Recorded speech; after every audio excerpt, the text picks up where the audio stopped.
las resoluciones de nuestro país está la resolución 2400 del 79. También hay algunos elementos, como todos sabemos, en la resolución 2413 del 79, pero vamos hoy a resaltar eso. Pero estas resoluciones de una u otra manera nos lleva a que apliquemos esos estándares internacionales. Aquí tenemos algunos ejemplos como ANSI y ASME, no solamente ANSI y ASME que va desde el B30.1 al B30.24 o cualquiera de sus actualizaciones que se hayan venido dando, sino que también tenemos un aporte ahí que OCHA, la corriente americana, pues que nosotros en tareas de alto riesgo, de una u otra manera venimos pues acuñando, como es OCHA 1926.400, que también da unos aportes.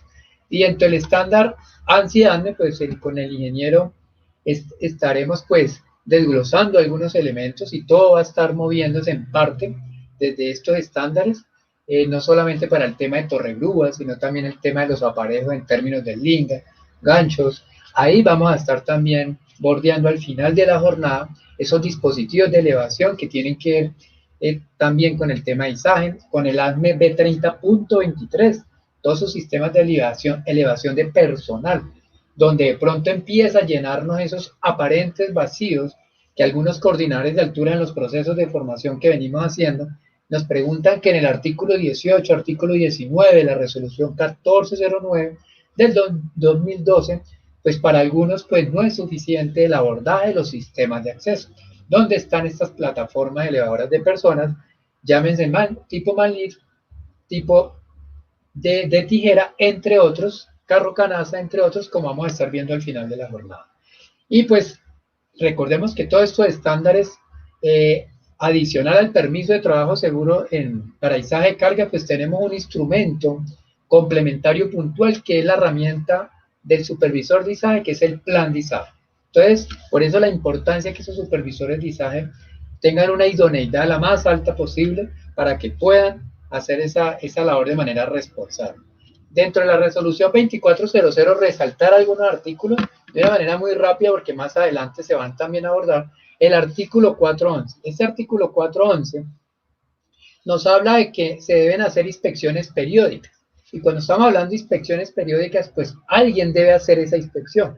Por ende, cuando nos alineamos al estándar internacional, pues ¿quién es esa autoridad? ¿Quién es ese rol, ese cargo que designará el empleador para acompañarlo y darle respaldo en esas inspecciones periódicas? Esas inspecciones periódicas, como lo vamos a ver, divididas en esas inspecciones preoperacionales, muy del alcance de un supervisor de izaje, pero también esas inspecciones reglamentarias mínimo anuales que deben ser hechas por estas personas competentes, personas jurídicas, por inspectores certificados, porque aquí estamos hablando de equipos robustos, equipos de maniobras muy complejas, donde mueven carga de muchos millones hasta de dólares. Entonces, ahí bien empieza a dar el sustento de por qué el supervisor de izaje. En este otro artículo 413, al dar esa interpretación, que debe haber un operador, que debe haber una operación y que esté familiarizado, entonces está llevando que esos conocimientos pues deben ser avalados por alguien, ¿sí? Entonces el tema empírico debemos irlo llevando en la medida que se pueda lo más rápido posible para que todo el mundo esté debidamente formado y sea idóneo, y nos sigue reforzando esa 2400 en el artículo 15. Y entonces empieza a hablar de unas condiciones, de unas personas, y habla de unas condiciones de salud y solo podrá operarla. Entonces también nos lleva al mundo, así como en protección contra caídas, ahora en espacios confinados, donde debe haber un examen de aptitud psicofísica realizada por un médico, ojalá especialista, ¿no? Entonces, toda esta línea viene del año 79, sin que sea muy extenso, sino que con unos pocos artículos nos manda y nos ubica a seguir esa línea normativa de los roles en tareas de alto riesgo críticas, como es el coordinador de altura, supervisor de izaje, supervisor de espacios confinados, coordinador de excavaciones, entre otros.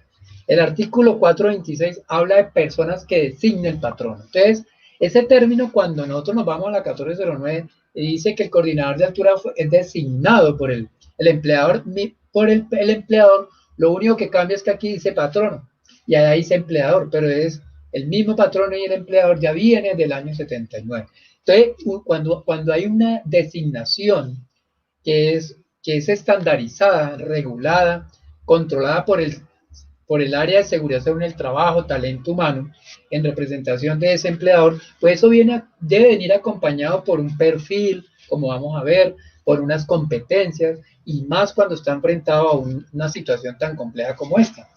Y empieza desde la resolución 2400 a mostrarnos esos puntos de conexión entre el supervisor de ISAE y el coordinador de alturas, porque habla de unos accesos a ciertas alturas, unos peldaños, o sea, unas escaleras, unas barandas, todo esto también dentro del contexto del actual reglamento. Entonces, ahí es donde viene que toda esta exposición a caídas de personas cuando se accesan a estos equipos robustos de importantes alturas, sin mencionar y sin irnos al extremo de la torre grúa, que estamos hablando de 30, 40 metros, y que en la parte superior tenemos también unas barandas en la parte horizontal. Entonces ahí tenemos elementos suficientes para empezar a hablar de integrar para optimizar estos roles.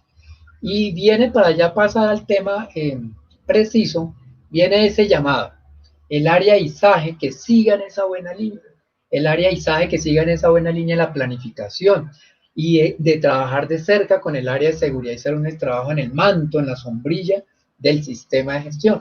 ¿Por qué? Porque esto permite que haya una mayor integración, optimización de recursos, una mayor acompañamiento del empleador que estos supervisores de ISAGE, que estos aparejadores, operadores de grúa, en el evento de un posible accidente o un evento que lleve a accidentes de trabajo o daños a la propiedad propia o de terceros a la comunidad, pues por la envergadura de estos equipos, ya se conocen algunos eventos, entonces que también desde el sistema de gestión se le dé un respaldo documental, un respaldo legal.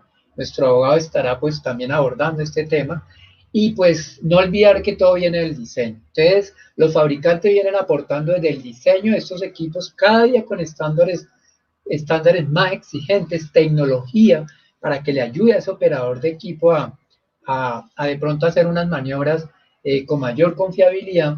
Desde el diseño de esos programas de trabajo seguro en ISAGE de cargas, pues considerar todas esas inspecciones, no solo de equipos, sino de aparejos, y desde el diseño también pues tener en cuenta pues todo este tema de plan de ISAGES, entre otros. Y como les decíamos, pues ese supervisor de ISAGE que empieza a ser objeto desde el sistema de gestión y el área de talento humano desde el momento que es hecha esa convocatoria o esa labor de selección o reclutamiento de ese operador de equipo, aparejador y en este caso puntual, supervisor de ISAGE, pues vienen unas responsabilidades un poco indirectas, pero que ya vimos que las podemos volver funciones en el manual de funciones, y al ver esa línea normativa de otros reglamentos, entonces podemos hablar de tener un buen perfil, ¿cierto? Un buen perfil idóneo, y poder también hablar de la evaluación de desempeño o, como hablamos en el sistema de gestión, el tema de rendición de cuentas. Pero para esa rendición de cuentas, yo dar garantía de ese perfil y cuáles son los indicadores de ese supervisor de ISAGE. Sí. Vamos a hablar un poco sobre los elementos normativos asociados a este tipo de actividades. Bien decía Carlos ahora que sí, tenemos que remitirnos a una ley de hace más de 40 años, la 2400 del 79, y en esta ley encontramos algunos elementos asociados a este tipo de actividades, que es supremamente importante conocerlo. No solamente el supervisor, el operador, el señalero, el aparejador, el director de ISAGE, el planeador, el responsable del sitio de trabajo, el responsable de la empresa. Porque como vamos a ver, o como podrán preguntar más adelante, cuando tengamos el momento donde podamos revisar los temas con el abogado, hay dos elementos del derecho que a mí me llaman mucho la atención. Yo no soy abogado de profesión, me hubiera gustado hacerlo, pero hay dos elementos importantes. Bien dicen los abogados, y eso es algo que conocemos todos, que el desconocimiento de la ley no nos exime de su cumplimiento, ¿cierto? Es una premisa que todos conocemos, que todos aplicamos y que es muy importante en el tema de las responsabilidades. Y el otro, que también es parte del derecho y es uno de de los elementos de base del derecho, pensaría yo, después el doctor Leonardo me podrá corregir, es que dicen los abogados o dice el derecho que sin culpa no hay crimen. ¿Sí? Son las dos frases que debemos tener presente siempre en ese tema de responsabilidades. El desconocimiento de la ley no nos exime de su incumplimiento y sin culpa no hay crimen. Revisando un poco entonces estos requerimientos legales, no se habló del 410. El 410 es un tema importante. Habla de que todas las grúas, se habla una pequeña descripción de las grúas, ¿no? Las grúas de carriles elevados, de caballete, de portada, torregrúa, martillo, locomotriz, mural, pescante, columna, bastidor, tripié, malacates. Todas las grúas, todas las grúas. También tenemos que entender que esa norma es del 79, ¿cierto? Hace 40 años.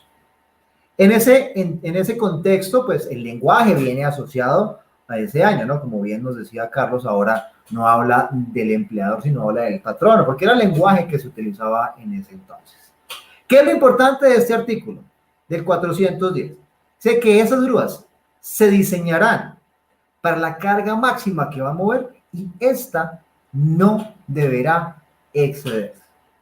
Es un requerimiento muy importante. ¿Por qué? Porque la ley me está diciendo, palabras más, palabras menos, interpretaciones más, interpretaciones menos, que está prohibido, no porque sea una práctica insegura, no porque, o sea, más allá de eso, ¿no? Porque obviamente sí lo es, pero no por operación, no por un procedimiento interno, no por una recomendación del fabricante, no, por un requerimiento legal.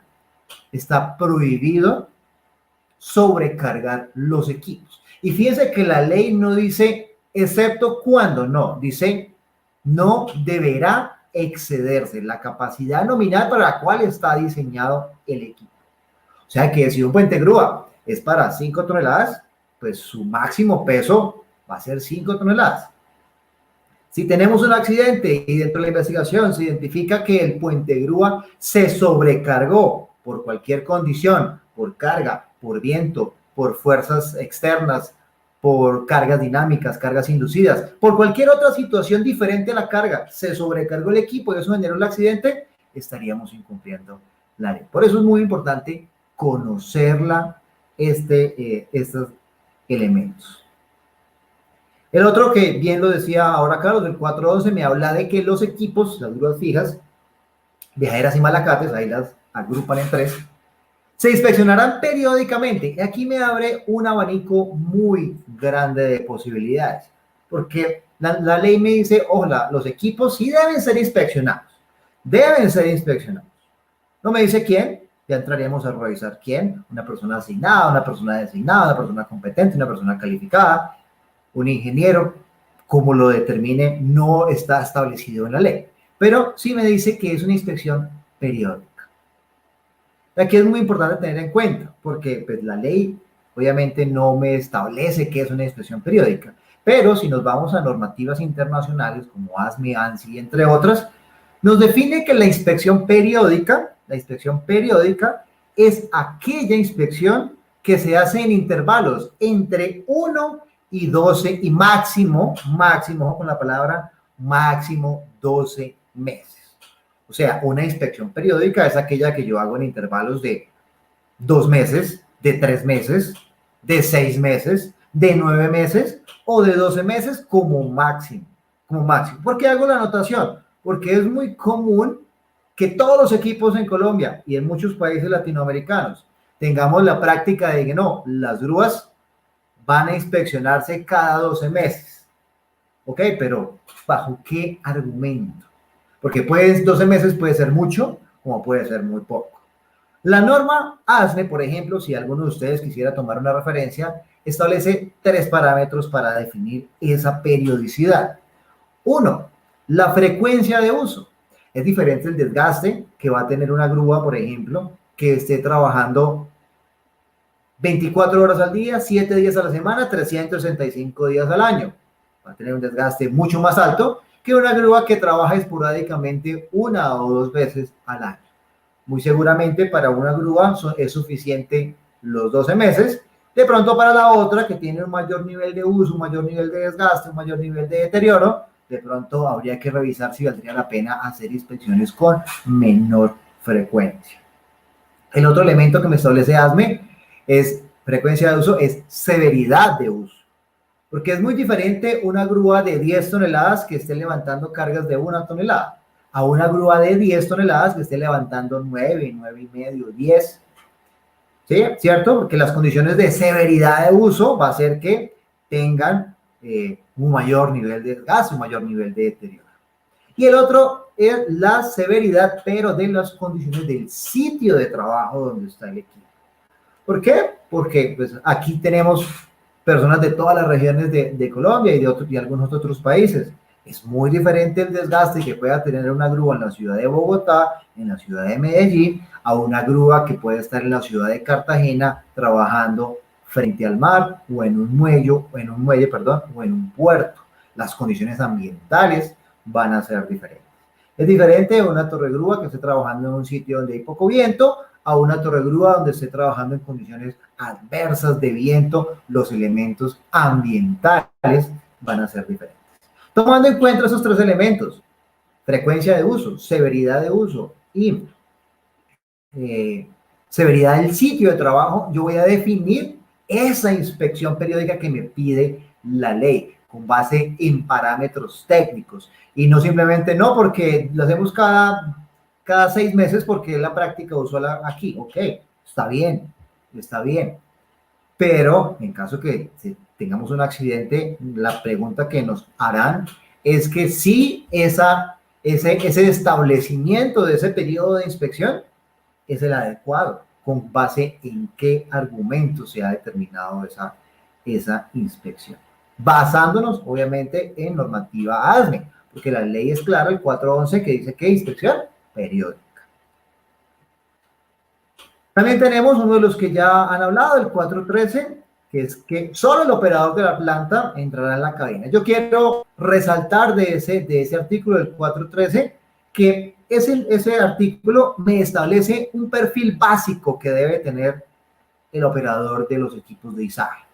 Porque dice que es una persona que tenga conocimientos, o sea que eso me implica que haya tenido actividades, bien sea de formación para adquirir el conocimiento o de certificación de competencias para certificar que esa persona tenía los conocimientos. Entienda letreros, ojo con esto, entienda letreros, avisos e instrucciones de operación. Me da unos elementos que debe saber el operador. Por ejemplo, las instrucciones de operación. ¿Dónde encontramos las instrucciones de operación? En el manual de operación. Para que el operador entienda, ojo porque no es lea, ¿no? Entienda las instrucciones de operación, pues de entrada podemos decir que un elemento mínimo del operador es que sepa leer, ¿cierto? No lo está diciendo la ley, que el operador tiene que saber leer, como sí lo establecen las normativas ASME, pero esta ley me dice que el operador debe saber entender las instrucciones de operación. ¿Sí? Es lo importante de estos artículos. El 415 también, ya lo decía Carlos, habla de las condiciones médicas, para determinar si el operador hoy por hoy tiene una restricción asociada que le impida ejecutar la tarea que se le ha asignado. Este es uno bien importante para el tema que estamos hablando, el 417. Fíjense por qué. El 417, ¿qué dice? Dice, serán responsables. Ojo, serán responsables. Está asignando responsabilidad en la resolución. Del movimiento del manejo de carga de materiales, el operador y su señalero. El operario, vigilará que la carga esté bien asegurada, y ahí tenemos una tarea, debidamente equilibrada en las líneas, una vez la haya izado unos pocos centímetros.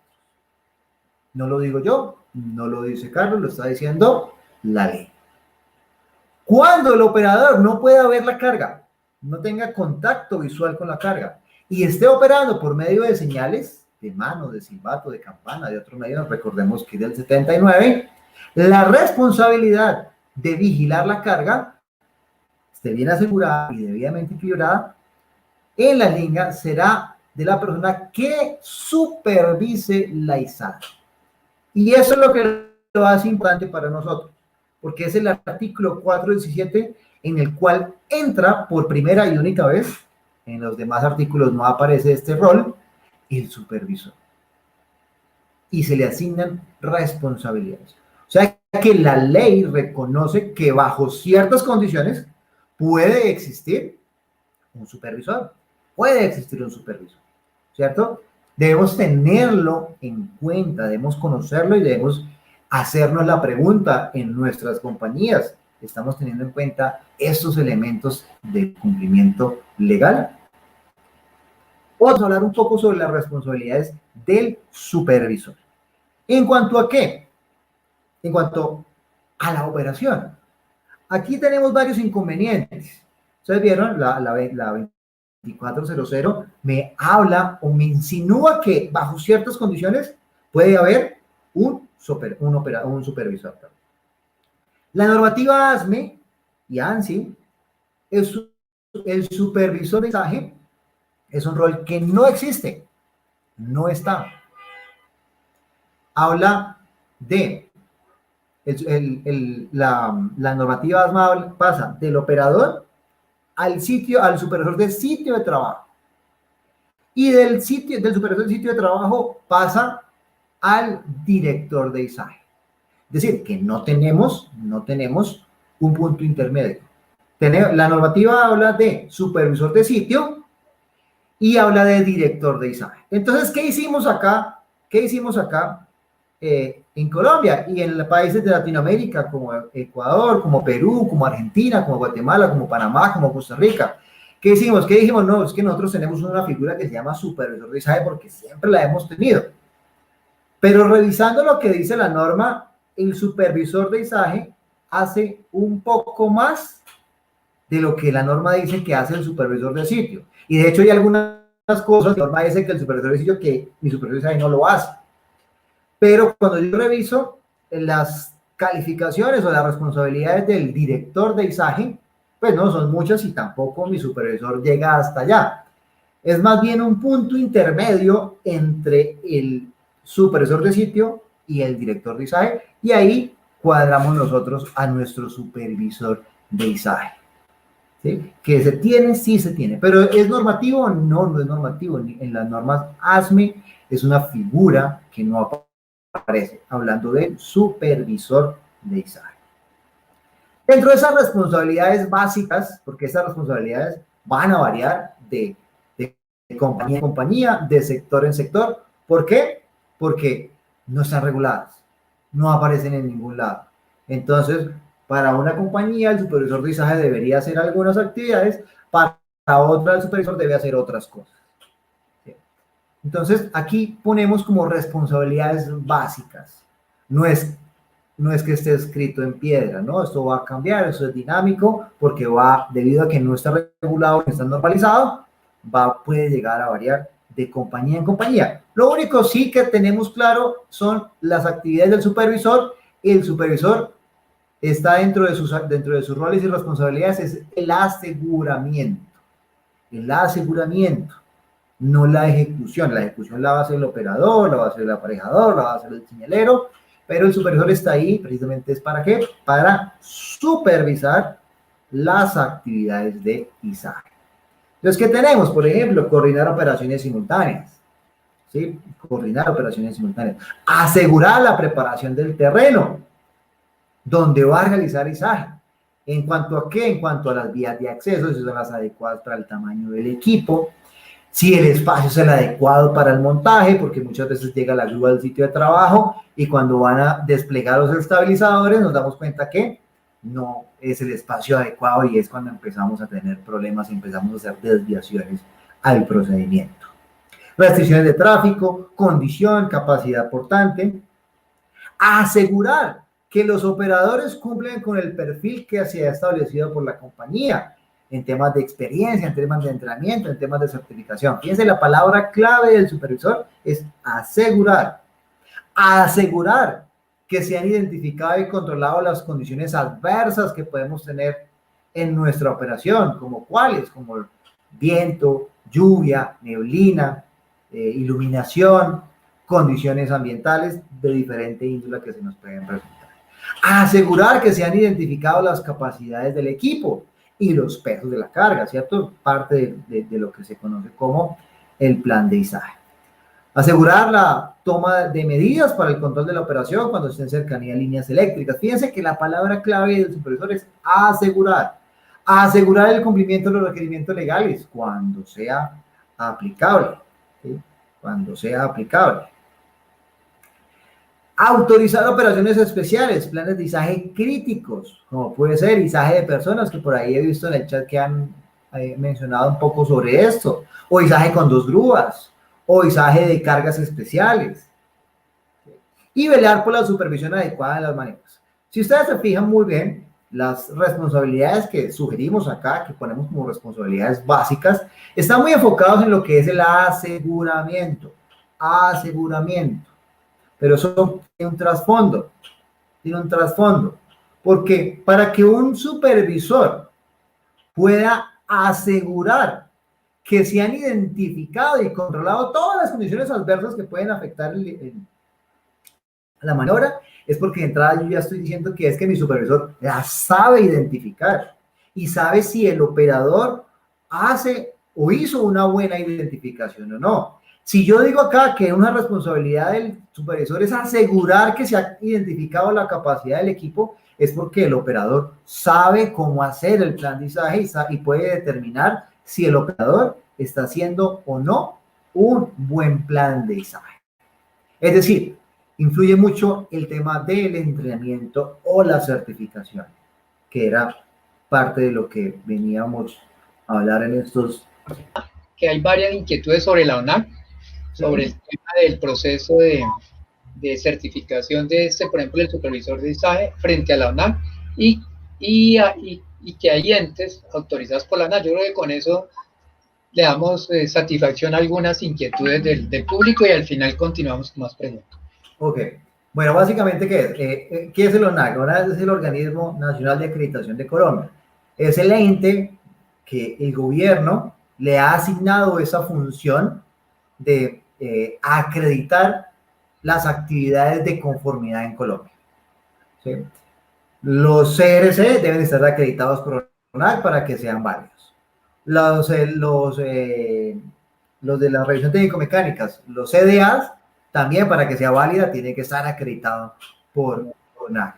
De hecho, uno más cercano dentro del tema de alturas, se reconoce que también se puede certificar a través de un organismo que esté certificado, acreditado por ONAC para alturas. Sí, o sea, ONAC es quien acredita a los organismos de evaluación de la conformidad. En el caso específico de izaje tenemos 2 campos: inspección de equipos y certificación de personas. ¿Es obligatorio? No, no es obligatorio. No es obligatorio.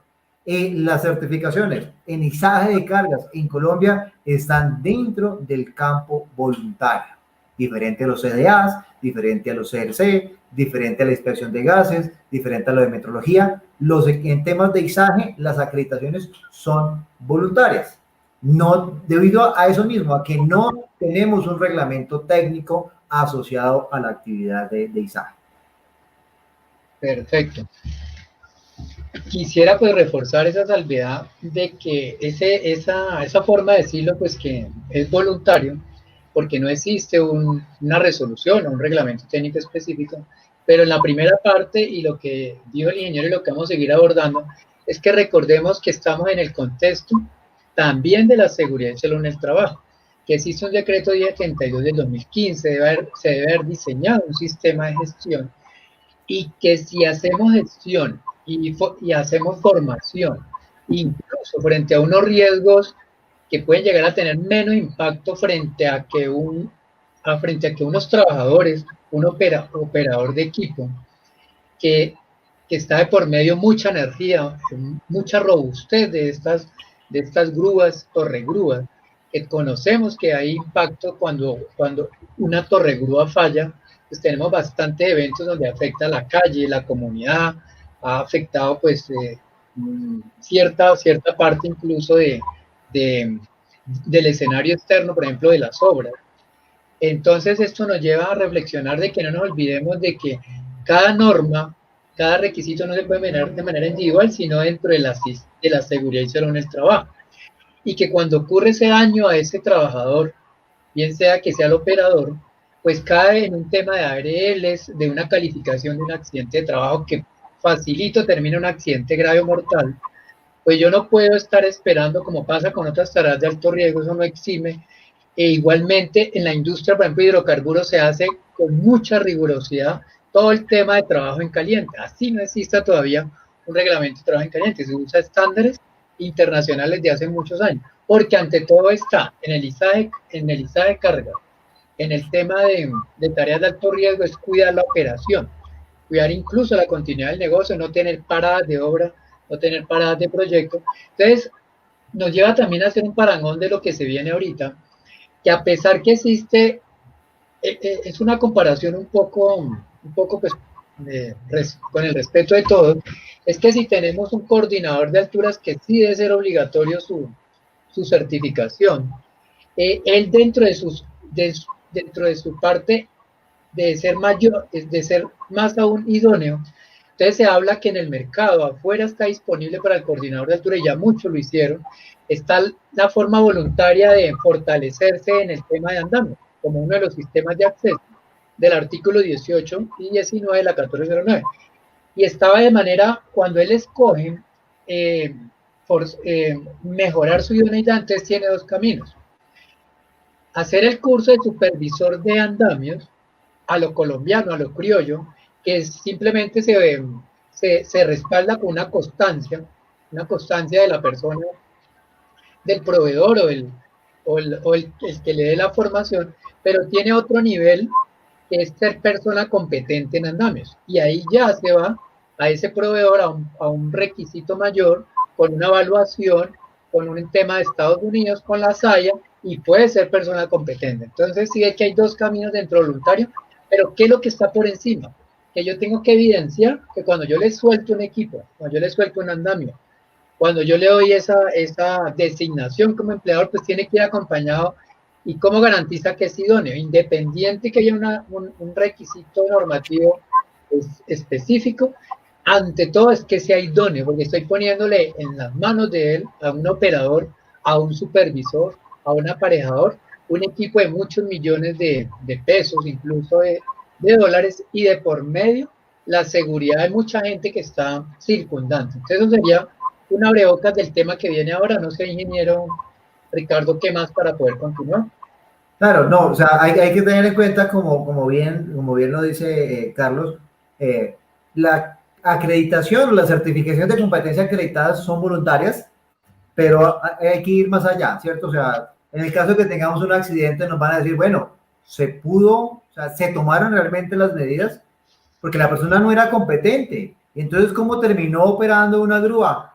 La empresa no podrá decir, ay, no, es que como aquí nadie certifica competencia, yo no, nunca lo pude evaluar, ¿no? Si hay, la herramienta está, la voluntariedad de dónde está, en que yo decido como empresa, decido si la uso o no la uso, si uso ese control o no lo uso. Pero, pues, el problema es que todo, mientras no pase nada, todos somos amigos. Pero cuando ocurren los eventos, es cuando decimos, ay, es que debimos haber hecho. Y cuando decimos es que debimos haber hecho, y me corregirá el doctor Leonardo, es cuando empezamos a caminar entre la delgada línea de la negligencia, ¿sí? De la negligencia o de la inobservancia de las normas, porque ahí estaba y tenemos un sistema de gestión que debió haber previsto esos controles, ¿sí? Porque si bien son normas, las normas ASME, la P o la B, la P31, la B31, son normas de consenso industrial, se diseñan para ser aplicables en cualquier lugar del mundo, ¿sí? En cualquier lugar del mundo, diferente a OSHA, que OSHA de hecho es una ley que lo traemos nosotros acá a Colombia como un estándar, pero para ellos es una ley, mientras que ASME sí lo establecen como un estándar de consenso industrial y que es aplicable y que es válido. y que ante la ausencia de reglamentos nacionales nos podemos guiar de eso, claro, con muchos problemas. El hecho que los organismos estén acreditados por ONAC no implica que no existan malas prácticas. Puede que lo existan. Puede que existan todo ese tipo de elementos. Pero debemos ir mucho más allá y no podemos quedarnos en esa discusión si las certificaciones son buenas, son malas, son regulares. Debemos ir más allá de que la certificación es un elemento. Hay que verificar el equipo, hay que verificar los mantenimientos, hay que verificar el plan de izaje, el plan de emergencia, el plan de contingencia, porque son elementos que no me los piden. Y respondiendo a varias de las preguntas, la norma en ningún lado me dice, no, es que para cada izaje tiene que hacer un plan de izaje. De hecho, la P31 me dice, cosa que pues, es debatible o no, pero para los americanos, que pues, ellos fueron los que la publican, los planes de izaje estándar podrían ser verbales. Para nosotros no, porque es parte de nuestra cultura de que quede documentado, ¿sí? Pero la norma en ningún lado me dice, para cada movimiento tiene que tener un plan de izaje. Para cada movimiento tiene que hacer un plan de contingencia, un plan de emergencia. La norma lo que le dice es, vea, ese es el riesgo. Utilice su sistema de gestión de seguridad del trabajo para definir las herramientas de cómo quiere y cómo va a controlar el riesgo para reducir las consecuencias y para evitar que las personas tengan accidentes. Perfecto, ingeniero. Bueno, entonces esto da para mucho. Ahí les queda una perla para otros eventos, que es también el SENA. Entonces, más adelante tendremos en otro espacio, en otro encuentro, alguno de los representantes de aquí del SENA se está conversando, porque ese es otro actor. Hay muchas dudas, muchas inquietudes, especialmente pues tuvimos la oportunidad de ver este tema del alcance del tema del SENA, este tema de competencia en el ámbito de maquinaria pesada amarilla en un evento que se realizó con el Ministerio de Trabajo, y entonces pues pueden también acceder al último evento que realizamos en la comisión del sector construcción del Ministerio de Trabajo, a la cual pertenezco. Pueden ir al canal del ministerio y ven la parte final, y ahí pueden ver un poquito el enfoque del SENA frente a competencia en maquinaria amarilla y pesada.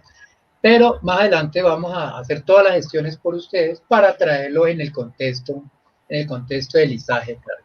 Entonces, ahí vemos muchas preguntas que se pueden empezar a resolver si hacemos un buen sistema de gestión con un programa para el tema izaje, de cargas, y se cuenta con ese rol idóneo, supervisor de izaje, por encima de cualquier requisito específico. Si usted tiene el personal competente, que en términos de cada situación, en este caso el supervisor de izaje, no es solo él, el ingeniero sabe que pues, se forman directores de izaje, inspectores, entrenadores, eso hay toda una gama de personas competentes.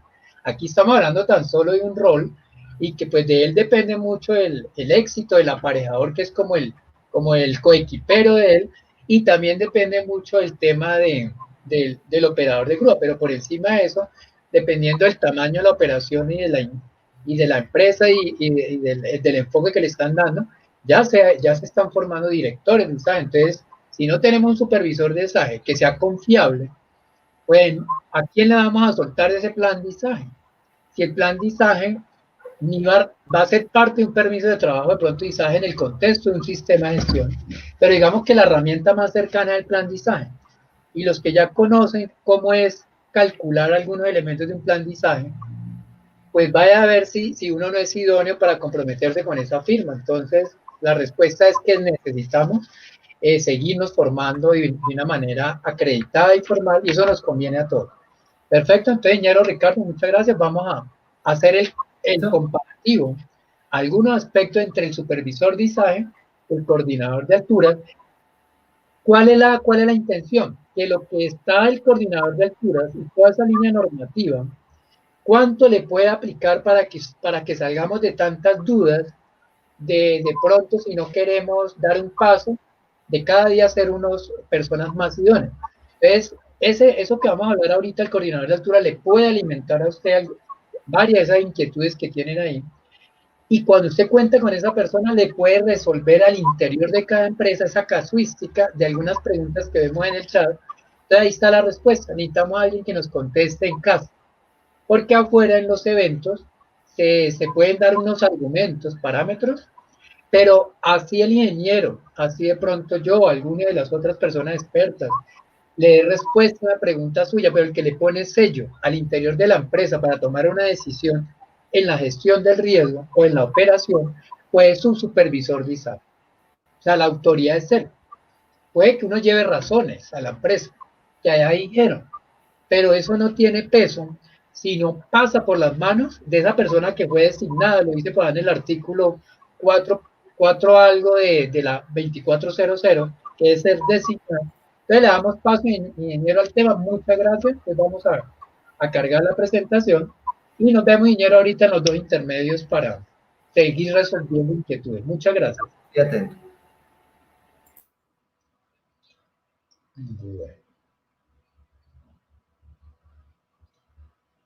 Bueno, entonces continuamos. Vamos, entonces, aquí tenemos un titular muy interesante. Esa persona competente en el tema que nos trae acá, hay varias, ¿cierto? Hay varias, pero estamos focalizadas en una de ellas que en nuestro argot y en el lenguaje de lizaje de cargas y en lo que debe ser nuestro sistema de gestión en un programa puntual con procedimientos, más allá de un foco de cumplimiento de requisitos normativos de cuidar la operación, ese se llama supervisor de lizaje. Y desde el día 32 debe evidenciar que es idóneo.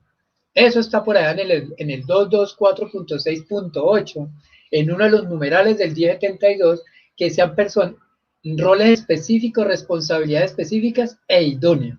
Y esa idoneidad, ¿cómo la voy a soportar? Viene la respuesta, pues con todo lo que tengamos a disposición. Entonces continuamos y entonces, ¿qué relación hay entre el supervisor de lizaje y el coordinador de altura? Vamos a dar un pequeño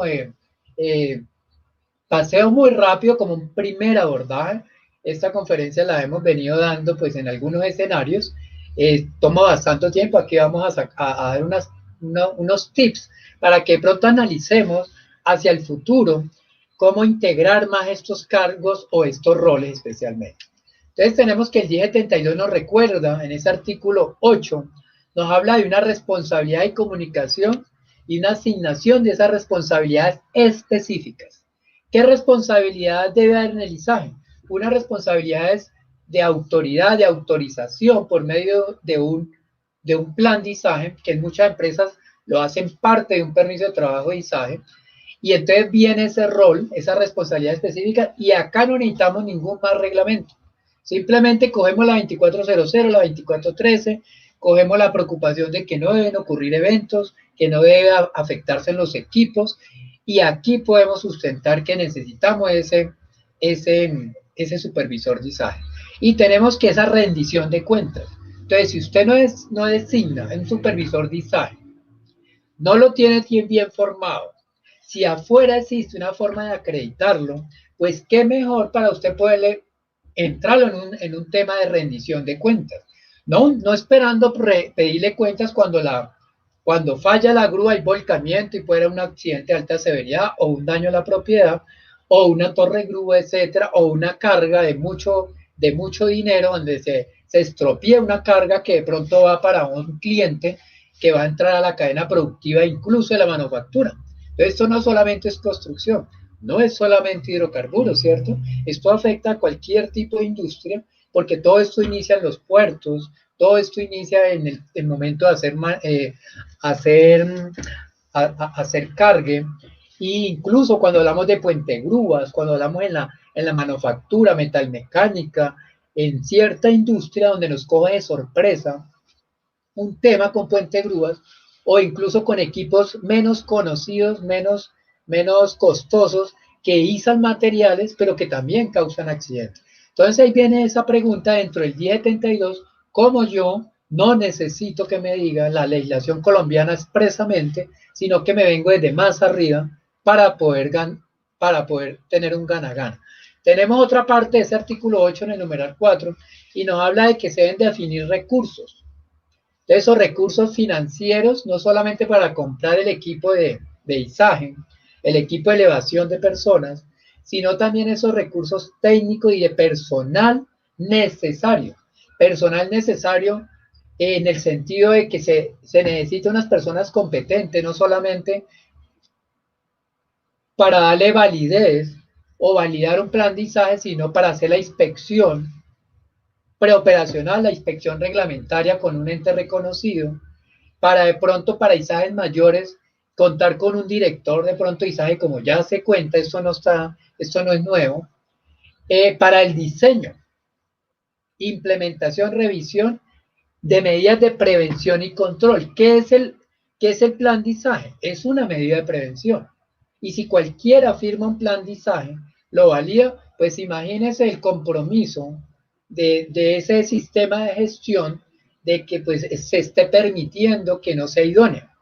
Y para que ese control de esos peligros sea eficaz, que no falle, o sea, que ese aparejo, ese gancho, eh, así sea en el linga, metálica o sintética, ese supervisor de izaje también al tenerlo va a decir, oiga, ¿y mi aparejador de dónde salió? Y ese aparejador también requiere pues una idoneidad, porque es todo un conjunto. Así como un sistema de gestión es la sumatoria de muchos profesionales, cada uno aportamos en una parte, en la operación, en operaciones críticas también es un conjunto.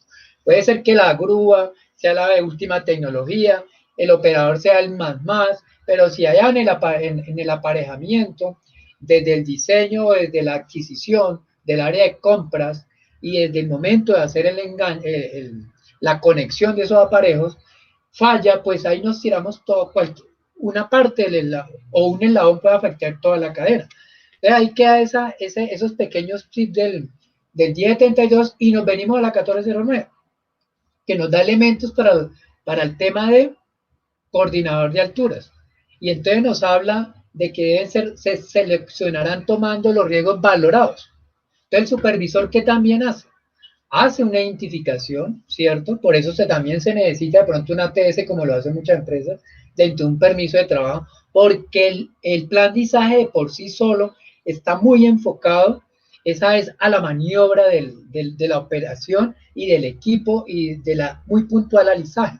Pero si eso opera de manera individual, se pierde la oportunidad de que pueda incluir desde una ATS o desde un permiso de trabajo izaje un poco más global, que pueda haber más allá y más atrás, desde la misma planificación.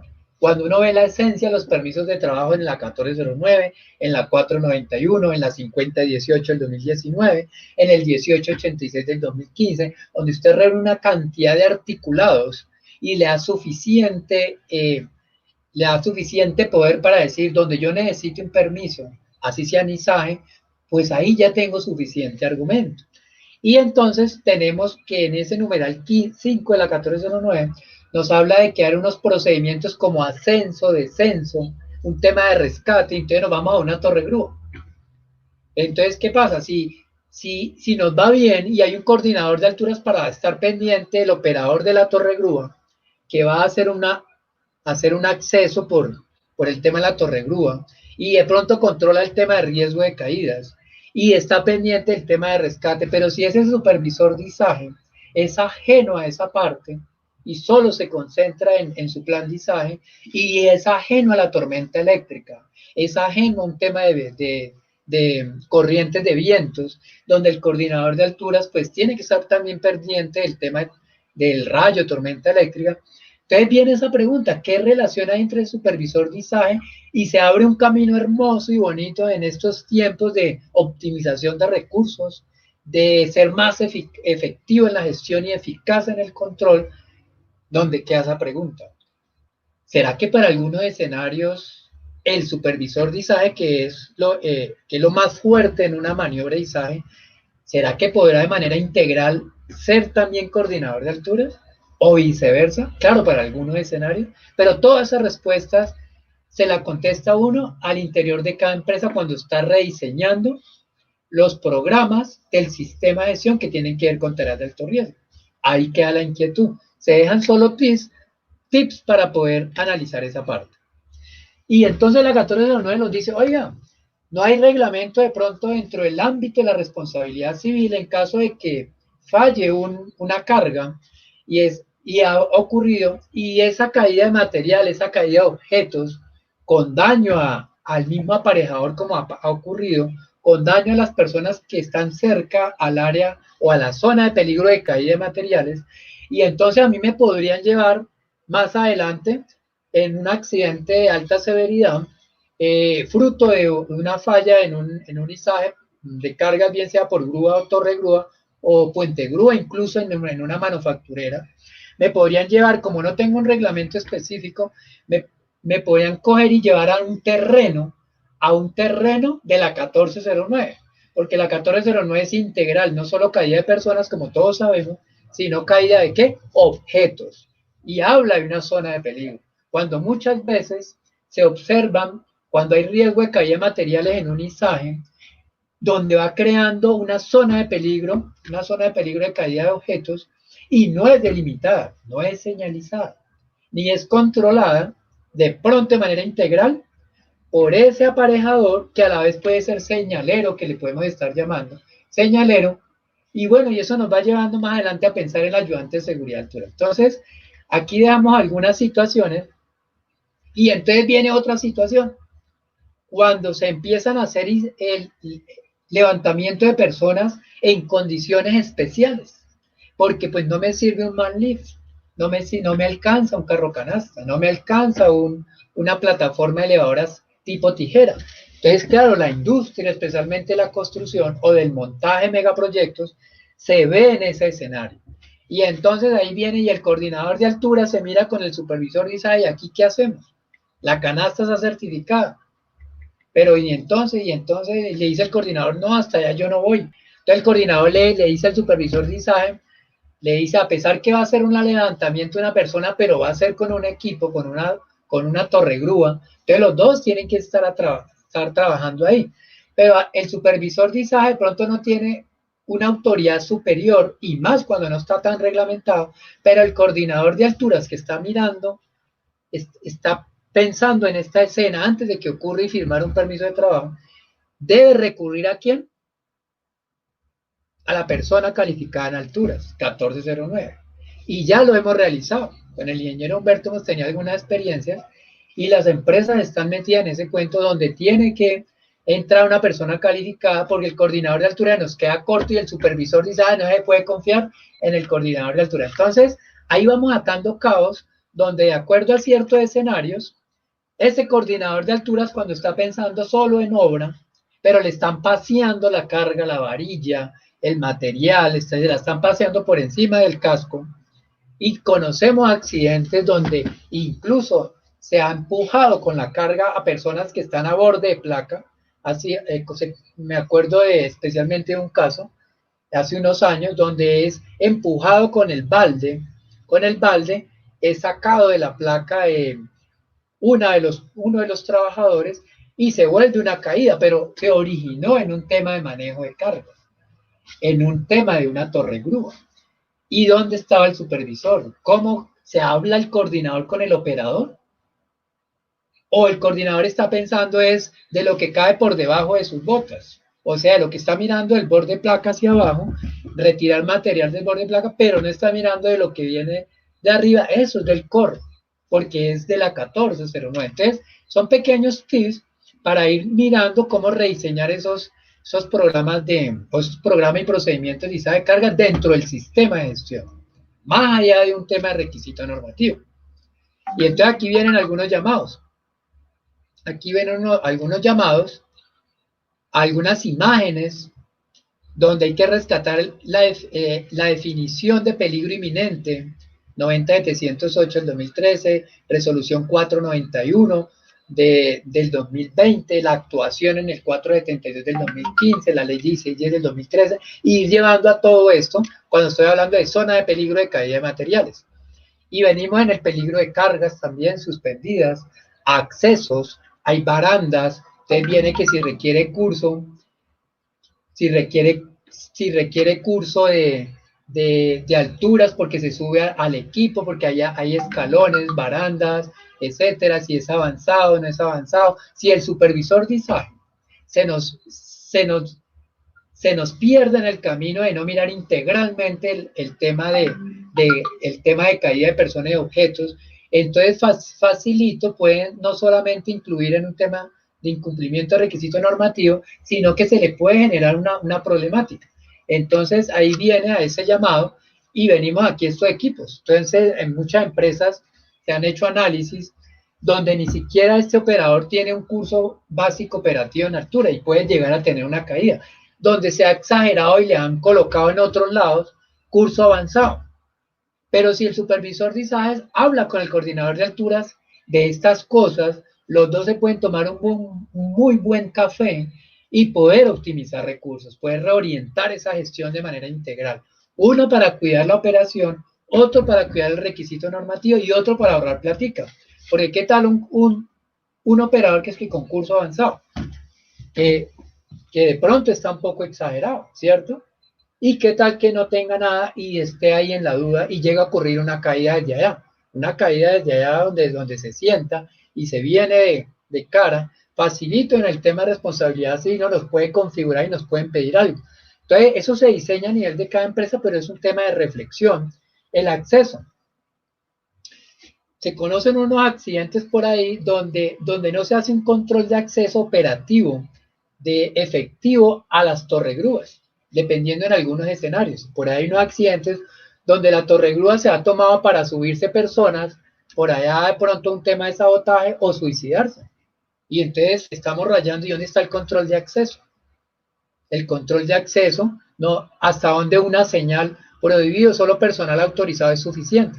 Entonces ahí le queda esa situación al coordinador de alturas que está cuidando que no suban a las alturas, y eso está en el artículo 16, literal D, literal C o D, control de acceso. Y ojalá que sea operativo, o sea, que sea tangible, que sea algo físico. Y el supervisor también le interesa explorar estos temas. ¿Por qué? Porque cuando llegamos a un tema de un escenario de rescate en Torregrúas, esto es un caso que ocurrió en Bogotá hace reciente, no hace más de 2, 3 años, donde se presenta un contacto indirecto con una falla eléctrica ya en la parte de la cabina o cercana a la cabina, y el operador termina en una situación de estado de inconsciencia por un tema de riesgo eléctrico, y ahí previamente se combina un tema de acceso, o sea, alturas, y un tema de supervisor, y se arma un rescate. Y entonces, que el rescate es dentro del ámbito del ISAGE, del equipo, o en el ámbito del tema de la 1409. Entonces, si ve que eso de separar mucho la gestión de tareas de alto riesgo a veces nos desgasta y no nos deja optimizar en el momento de tener que reaccionar. Entonces, ahí quedan esas situaciones. Aquí les decía, las medidas colectivas de prevención, delimitación, señalización, tema de tormenta eléctrica, entonces coordinador de alturas, supervisor de ISAGE. ¿Cómo vamos ahí para el tema de tormentas eléctricas? ¿Cómo vamos para eliminar, sustituir, especialmente eliminar ciertas inspecciones? ¿Cómo estamos trabajando desde la eliminación de que para una inspección de torregrúa el coordinador convenza al supervisor de ISAGE que deben trabajar en llave y con un dron, con la nueva tecnología como se está haciendo, eliminar ciertas inspecciones previas, ¿cierto? Entonces, hacer inspecciones antes de hacer el montaje y apoyarse en el tema del dron. Entonces, los drones ayudan ahí a las dos partes, el tema de los peligros eléctricos y traer todo ese requisito normativo y aplicarlo, porque estos equipos utilizan energía eléctrica y tenemos accidentes de operadores por contacto indirecto o por contacto directo o daño o situaciones porque la grúa pues toca la red. Entonces hay una combinación de esos dos roles de coordinador de alturas, y es donde se deben hablar los dos, desde el mismo sistema de gestión, hilando delgado en esos programas de tareas de alto riesgo y críticas. Ahí está, se cuenta ya con, quedan algunas preguntas, se cuenta con algunas alertas tempranas de tormentas eléctricas para poder tenerlos en cuenta en esos permisos de trabajo, en esos planes de ISAGE. No es solamente el viento, la tormenta eléctrica, ya se puede de una manera consultar unas plataformas, eso puede hacer parte del programa de protección contra caídas, eso puede hacer parte en los procedimientos para el tema de ISAGE de cargas. y así algunas reflexiones para todo el tema eléctrico, poder empezar a integrar esa parte, zonas y distancias de seguridad, tanto en el ámbito de la protección contra caídas como en el ámbito del izaje de cargas. Entonces, todo ese análisis se puede hacer en el rediseño de esos programas que le agreguen valor al sistema de gestión y de paso, pues a la parte de producción. Entonces, ahí tenemos que si no hay un supervisor de izaje, no hay una cultura de liderazgo idóneo, pues facilito se nos van las luces en una maniobra y tenemos pues accidentes. Todos estos conceptos de distancia de seguridad son superiores a los conos, a las cintas, a las colombinas. Mucha atención con esa delimitación que a veces es falsa seguridad, porque lo que es poderoso aquí es el concepto de distancia de seguridad, que nos puede ayudar. Entonces, una invitación solamente para irnos a indagar más, para irnos a trabajar más en estos temas. Entonces, nos venimos acá y entonces cuando nos vamos al sector hidrocarburos, nos vamos al tema de zanjas, tuberías, ahí hay una zona de peligro de caída de personas y a veces está solo el supervisor de izaje y no está el coordinador de altura. Llegar a una caída de cabeza de un trabajador, una caída no va a depender mucho de la cantidad de la magnitud de la caída, sino la forma en que cae, y no lo pueden configurar como una caída del tema de altura. ¿Y dónde está el coordinador de alturas? Que porque eso es un tema de izaje, un tema de excavación. Entonces, mucha atención porque se conocen dificultades administrativas y legales por algunos detalles, porque tenemos reglamentos específicos, reclamamos que hayan reglamentos específicos, por ejemplo, para izaje, pero ya tenemos el de alturas, el tema eléctrico, espacios confinados, y no estamos teniendo un buen acercamiento de cumplimiento a eso que ya existe, ni estamos llevando de un lugar para el otro. Incluso cuando se está en el mundo de la protección contra caídas instalando esos sistemas colectivos, entra ahí otra vez el supervisor de izaje a hablar con el coordinador de alturas y la persona calificada que está liderando la instalación de su equipo, porque estas redes de seguridad, estas orcas metálicas, no llegan allá como todos sabemos por arte de magia, ¿cierto?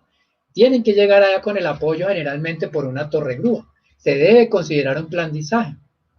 Debe entrar un supervisor de izaje. Pero qué bueno que trabajen en concordancia porque ahí va el tema de que de pronto haya fallas en ese manejo. Entonces, muchas gracias.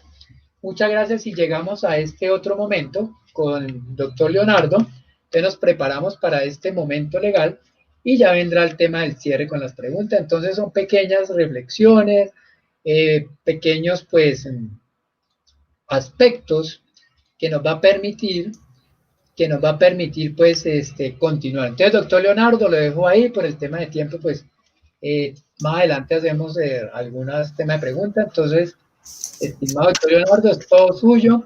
Muchas gracias. El tema de hacer esta apertura de esta temática.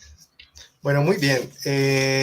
Digamos que recogiendo todo lo interesante de este espacio, voy a empezar a hablarles desde el punto de vista del derecho en litigios de responsabilidad. ¿Sí? Y si bien es cierto, existen unas normativas, unos requisitos legales, unas buenas prácticas del sector, unos estándares internacionales, una normativa internacional que de una u otra forma se le ha dado aplicación aquí en Colombia para llenar de pronto esos vacíos que se tienen puntualmente en la gestión del riesgo, en esto de tareas de alto riesgo y en particular en el izaje de cargas. Pero dentro de ese contexto, ¿qué les puedo decir yo?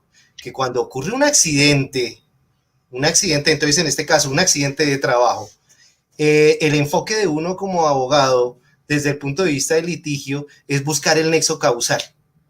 Y entonces yo como empleador o como contratante o como parte demandada dentro del proceso por el trabajador accidentado o la familia del trabajador que Dios no quiera fallece, él va a decir, es que estábamos certificados, estábamos capacitados, estábamos, como decía Ricardo, el ingeniero Ricardo, la ARL nos evaluó la 312 y obtuvimos el 99.99%, etcétera, etcétera, pero en un proceso se va uno al nexo causal de una circunstancia de modo, tiempo y lugar puntual en un determinado accidente. Y si algo falló de algo que estaba al 99%, es irrelevante para establecer o determinar una responsabilidad. Entonces, ¿qué es lo que quiero decir? El cumplir una serie de requisitos, de parámetros, es excelente para una gestión del riesgo, para un control eficaz de ese riesgo, ¿sí? Pero en el mundo de la responsabilidad, desde un litigio, se mira es un nexo causal y los accidentes siempre ocurren en un instante T, ¿sí? Entonces se analiza puntualmente esa circunstancia de modo, tiempo y lugar, y si desafortunadamente en ese instante falló algo de nuestro sistema y tiene el suficiente peso para establecerse una relación de causalidad frente a la ocurrencia de ese accidente, muy seguramente dará como consecuencia la declaratoria de una responsabilidad y consecuentemente la condena a una indemnización. Estoy hablando dentro de una relación de un contrato de trabajo. ¿Por qué? Porque yo tomé nota de lo que decía el ingeniero Ricardo cuando hablaba de que sin culpa no hay crimen. En temas de responsabilidad, si bien es cierto a la luz del Código Sustantivo de Trabajo, se tiene en cuenta el elemento subjetivo, en este caso la culpa. Pero ustedes también denotan o expresan dentro de la charla que desarrollan el día de hoy, que es que el izaje de cargas también puede generar afectación a terceros. Es decir, que terceros dentro de los cuales no se tiene una relación contractual, es decir, una responsabilidad extracontractual, que muchas veces se puede llevar dentro de un proceso de responsabilidad civil extracontractual. Y en este caso estaríamos hablando de una actividad peligrosa, haciendo la comparación como la conducción de vehículos. Y entonces, desde la técnica, desde el punto de vista de cómo se llevan esos litigios, no hay necesidad de probar la culpa, sino se habla de un régimen de responsabilidad objetiva, donde simplemente el eximiente de responsabilidad puede ser una causa extraña, ¿sí? Entonces, ya estamos un poco en la técnica desde un punto de vista del litigio, ¿sí? Entonces, quiero decir que la culpa se tiene mucho en cuenta, porque entendamos que esas son actividades también peligrosas. Si el que quiera explorar este tema puede meterse en jurisprudencias para mirar jurisprudencias de un tema que se denomina actividades peligrosas. Y las actividades peligrosas están determinadas frente a la fuerza que puede desarrollar uno como ser humano para detener las consecuencias que pueden acarrear un determinado fenómeno. En este caso es, por ejemplo, la caída de una carga de 20 toneladas encima del aparejador.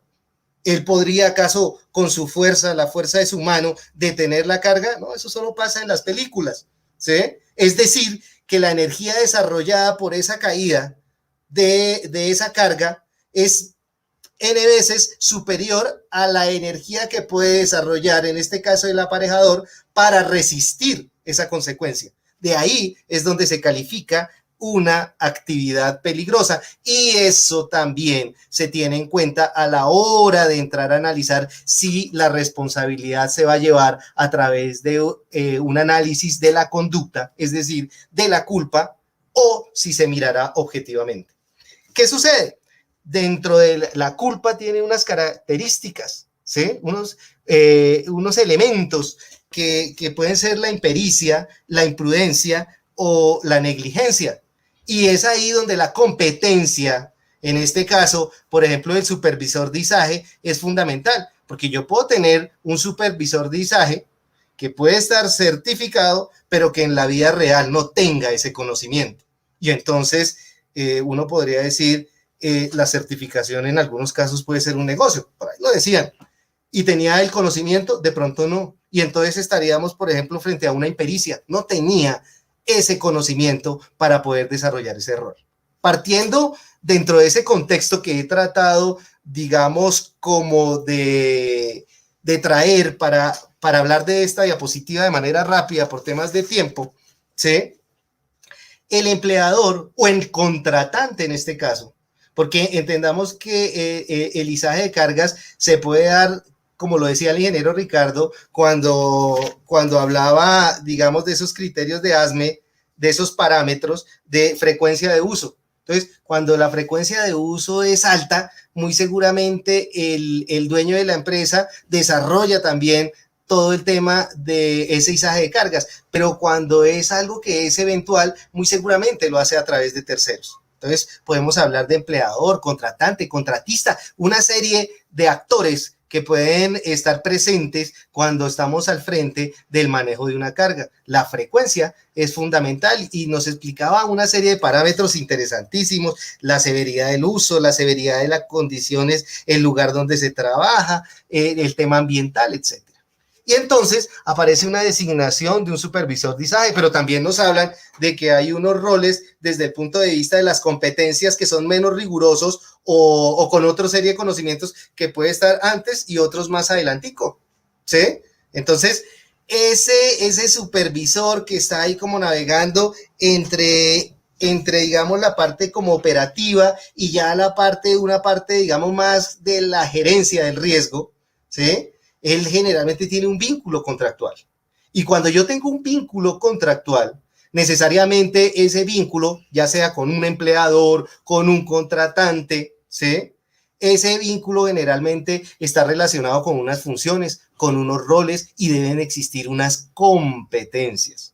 Ustedes ya hablaron mucho de eso desde el punto de vista de la capacitación, de la formación, del conocimiento y de la certificación. Y entonces esa persona inicia a cumplir unas funciones y unos roles.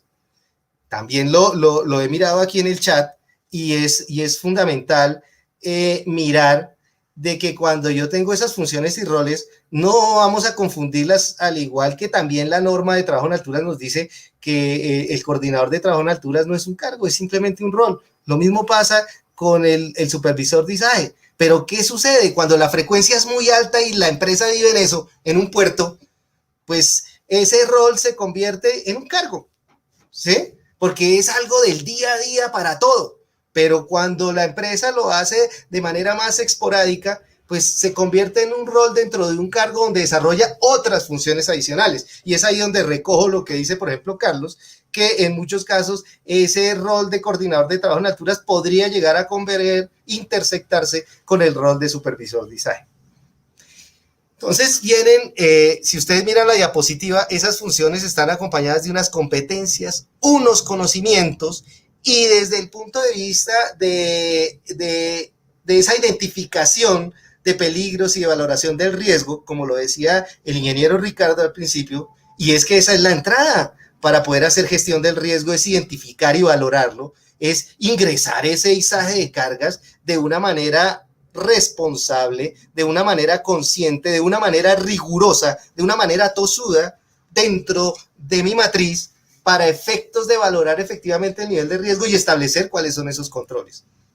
Y cuando yo ya la ingreso dentro de mi matriz, yo sí puedo mirar un espejo que son los requisitos legales. Y ya miramos que aquí tenemos unos requisitos legales de manera genérica, ¿sí? No específica, no puntual para el ISAE de cargas, pero que sí hay una norma internacional, hay unos estándares internacionales que determinan la conducta. Ojo, determinan la conducta. Y entiendan una cosa, allá uno en un proceso judicial no va a decir que de acuerdo a la norma ANSI, sino va a decir que para el ISAE de cargas se debería cumplir con tales y tales parámetros, no por ANSI, no por OSAS, ¿sí? Sino porque desde el punto de vista de la gestión del riesgo y del control eficaz, ¿sí?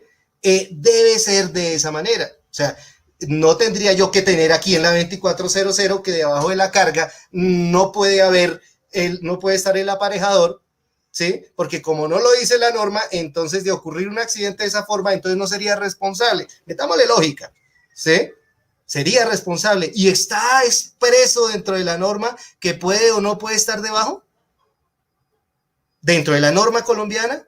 O dentro de la norma colombiana están otra serie de criterios que están desde el punto de vista transversal en estándares internacionales, pues no están dentro de la norma colombiana. Y a partir de ese estándar, yo podía establecer un nexo causal con el accidente frente a un incumplimiento que da lugar a una responsabilidad, pues claro. Y a eso es que juega uno definitivamente en un proceso. Entonces, ese diagnóstico de necesidades, ahí es donde siempre he dicho yo, las empresas, hay unas empresas que, como dicen por ahí, tienen mucha experiencia, son rigurosas, están comprometidas con el tema, ¿sí? Hay otras que lo miran más como un saludo a la bandera o como cómo voy a cumplir con este requisito, sin adentrarse, ¿sí? sin adentrarse en ¿qué? En la real competencia, en el real conocimiento y en la verdadera eficacia del control, ¿sí? Entonces, ese diagnóstico de necesidades deriva en unos requerimientos y ahí nace una asignación de recursos o se retroalimenta un sistema en una asignación de recursos. Es ahí donde el cumplimiento de ese rol está, digamos, gravitando alrededor de unas responsabilidades y de unas obligaciones. ¿Qué sucede? ¿Cuál puede ser una de las consecuencias de no cumplir el rol? Pues definitivamente la consecuencia puede ser un accidente de trabajo. Y es que una cosa es el izaje de cargas y otra cosa el levantamiento de cargas. Son dos procesos técnicos totalmente diferentes, con equipos totalmente diferentes, en condiciones totalmente diferentes. Y aquí entonces también entro a marcar una diferencia. Una cosa es el izaje de personas y otra cosa totalmente diferente, el levantamiento de personas.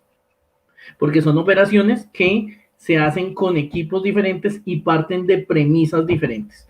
Este ejercicio realmente va a ser muy rápido, muy simple, porque no es la línea de profundización. Este tema es muy colindante con alturas, hay un intermedio en izajes, y simplemente mencionar algunos equipos que utilizamos en Colombia para levantamientos de personas. Entonces, así rápidamente un paneo, el camión grúa, que si ustedes miran es un equipo que tiene el mismo principio de funcionamiento de una grúa de brazo articulado. Si ustedes miran desde ese principio de funcionamiento es el mismo, pero está diseñado específicamente para levantamiento de personas. Tiene unas normas específicas para su certificación, en este caso la ANSI A92, específicamente el punto 2. Y de hecho, si me regalas la siguiente, Carlos, de hecho, este equipo puntual que estamos revisando, porque esta norma es mucho más amplia. Qué pena, Carlos. No, si quieres déjamelo ahí un segundo. Esta norma puntual aplica para muchos más equipos, pero en el equipo de carro canasta viene adicionalmente con algunas características, y es que este equipo, desde la perspectiva de aislamiento eléctrico, entra a calificar en unas categorías que están dentro de esa ANSI. ¿Listo? Este equipo puntualmente es un equipo que tiene unas características de aislamiento eléctrico, y la ANSI tiene varias categorías para definir su grado, llamémoslo así, de aislamiento. De hecho, así lo llama ANSI, su grado de aislamiento. Vienen varias categorías y ya. Si quieres, dame la siguiente. Y también con la ANSI A92, el punto 5, nos habla de los elevadores motorizados, ¿cierto? Pues básicamente nos habla de muchos equipos, y aquí tenemos que equipos que se han venido popularizando en Colombia. En Colombia decimos que no. Sin embargo, los vemos, los conocemos. Están los, digamos, este tipo de elevadores que los tenemos de brazo articulado. Primero que todo, parten de una premisa, es que son motorizados. Ellos se pueden mover. Tienen un motor que les permite su movimiento. No solamente el levantamiento de la persona, sino su movimiento. Entonces, aquí tenemos uno de brazo articulado, el del lado izquierdo, y uno de brazo telescópico, el del lado derecho. Y miren lo importante de conocer el funcionamiento desde la perspectiva del equipo, porque cuando ustedes lo miran, hay una situación particular, y es que son dos equipos que en su operación son totalmente diferentes. Revisémoslo rápidamente. Uno no solamente sube por cilindro, sino que sube también por la articulación de esos vasos. El otro simplemente funciona como una grúa telescópica que conocemos, donde comienza a extender lo que en una grúa llamamos el boom. Comienza a extender el brazo con la canasta y le permite llegar a diferentes lugares. Y me regalas la siguiente, Carlos, gracias. Pero siguiendo, digamos, esa línea de la forma en la que se movilizan, entonces las anteriores eran motorizadas. Aquí seguimos con una motorizada, y es la del lado izquierdo, sobre orugas. ¿Listo? Porque también pueden haber situaciones donde necesitamos acceso o operación en zonas, en terrenos complicados, y la oruga comienza a funcionar muy bien. Entonces la del lado izquierdo tiene unas orugas. Este equipo es particularmente pequeño en su base y tiene unos brazos estabilizadores adicionales, y miren cómo permite una operación muy similar a la primera que veíamos de brazo articulado. Y al lado derecho tenemos una que no es motorizada. Se mueve a través de un remolque, entonces la podemos conectar al kit que trae la camioneta, la conectamos atrás en la camioneta y la remolcamos o la llevamos sobre el platón de una camioneta. ¿Por qué? Porque no se puede mover por sí sola, debemos remolcarla. Esto igual terminan siendo equipos muy livianos que podríamos operar inclusive sin un equipo específico. También hay una ANSI que la regula. Y aquí, y si nos devolvemos a los comentarios que hacían, tal vez leí por ahí un comentario en el chat, pues es diferente, digamos, el funcionamiento de una u otra, de ahí la pericia que va a ir tomando el operario al comenzar a manejarlas, ¿cierto? Son funcionamientos totalmente diferentes, la estabilidad se percibe de una manera diferente, no quiere decir que haya un riesgo, pero la estabilidad se percibe de manera diferente. Y eso es importante tenerlo en cuenta en el momento de la operación por parte de uno de nuestros trabajadores. Regálame la siguiente, Carlos. Y aquí seguimos con unos equipos que comienzan a ser diferentes, ¿cierto? Aquí tenemos elevadores verticales. Ojo, los anteriores nos permiten cubrir diferentes tipos. Aquí solamente estamos hablando de elevadores verticales. Tienen, en este caso, las dos fotos son elevadores que son motorizados, quiere decir que se pueden desplazar de un sitio a otro a través de un motor. Y bueno, también están cubiertos por la ANSI, también hay un capítulo específico para ellos. Y me gusta la foto que hay en un teatro, porque es que a veces nos complicamos la vida. Recuerdo que en algún sitio dijeron, no, lo que pasa es que aquí no se puede montar un manlift, porque es que el terreno no es nivelado. Y eso es partir de una premisa equivocada, quizás porque partían de un equipo o solamente un equipo que conocen. Y este tipo de equipos son muy versátiles.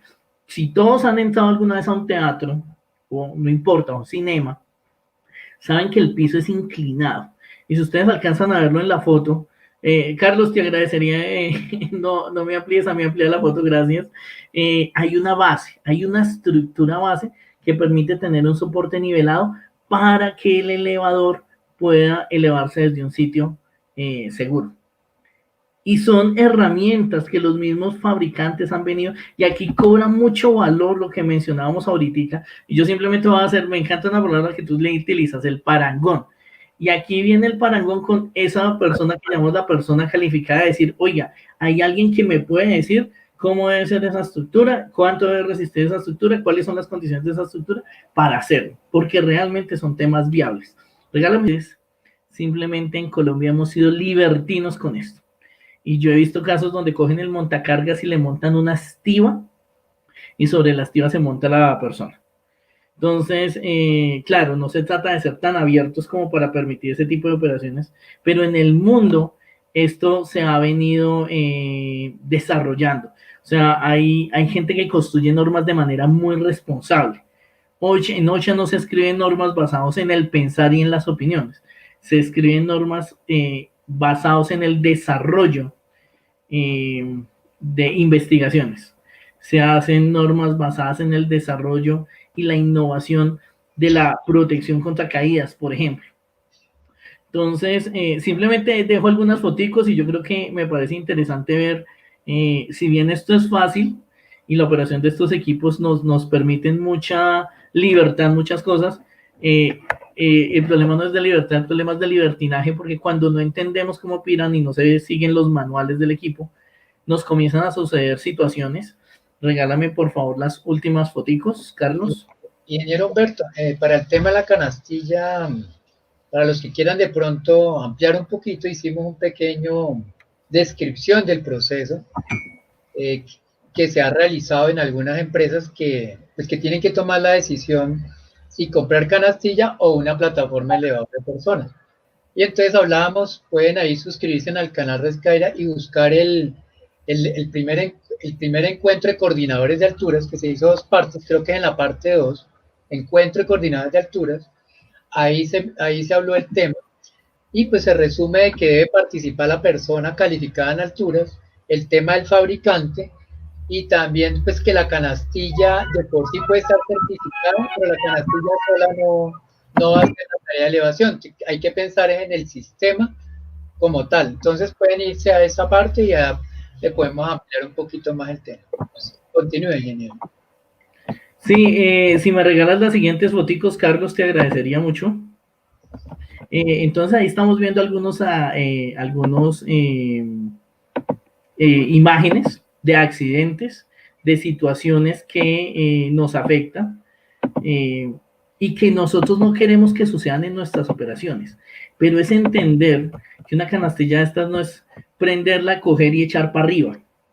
Es entenderla que hay unos procedimientos que seguir. Que así como el equipo de ISAGE, no solamente se analiza que el equipo esté bien y que el muchacho esté bien capacitado, se analizan muchos más elementos. Por ejemplo, las condiciones del suelo. Regálame la siguiente foto, Carlos, por favor. Se analizan las condiciones del suelo, al igual que una grúa, que estemos lejos y respetando las distancias de seguridad, que estemos respetando las distancias de seguridad, con líneas eléctricas, las condiciones ambientales, velocidad del viento. Entonces, son equipos que desde la perspectiva de su operación vamos a tener cuidados muy similares a los que tenemos en una operación de ISAGE, entendiendo que esto es totalmente diferente. Pero cuando lo hemos aprendido a manejar, no cometemos errores como estos, de no verificar primero las condiciones del suelo antes de desarrollar un levantamiento de una persona. Si me regalas la siguiente ya para cerrar, Carlos, creo que nos queda solamente esta, porque son equipos que también son susceptibles de fallar. No son equipos infalibles, son equipos que pueden llegar a tener un fallo. Y como son equipos que pueden llegar a tener un fallo, es importante seguir todas las instrucciones. Y una nota acá que lo hacía por otro comentario en el chat, y es seguir las instrucciones de operación dadas por el fabricante. Alguno de los panelistas, no recuerdo quién, tal vez fue Leonardo o Ricardo, y en algún momento hicieron el comentario que a veces ni siquiera leemos, no, fue Andrés, ni siquiera leemos el manual de operación, pero ya nos queremos subir en la máquina, ya queremos autorizar el permiso de trabajo y demás. Y son equipos muy simples de operar, pero también podemos caer en la operación equivocada y en los actos inseguros. No se explica uno, excepto que definitivamente hay un profundo desconocimiento, que tengamos que colocar una escalera sobre un elevador. Eso quiere decir que alguien se equivocó en la planeación de la tarea.